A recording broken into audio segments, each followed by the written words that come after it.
এপ্রিলের ফার্স্ট উইকে যখনই ঘোষণা করা হলো, কিছু কিছু রাজনৈতিক দল রিমার্ক দিয়েছে যে ঠিক আছে, তারা ওকে উইথ দিস।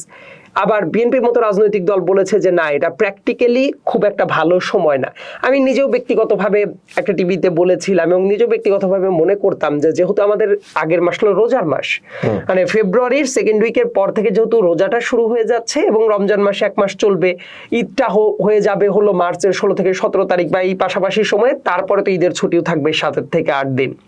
তো এই সামগ্রিক ব্যাপার মিলিয়ে নিয়ে ইলেকশন যারা করবে তাদের জন্য ক্যাম্পেইনের সময়টা তাহলে কোথায়? দেখা যাবে যে এপ্রিলের ফার্স্ট উইকে যদি ইলেকশনটা হতো, তাহলে তো এই ঈদ যখন হবে, ঈদের পরের 7 দিন যদি আপনি ধরেন, লাস্টে গিয়ে ঈদের পরে বড় জোর 5 থেকে 6 দিন আপনি ক্যাম্পেইনের সময় পাবেন।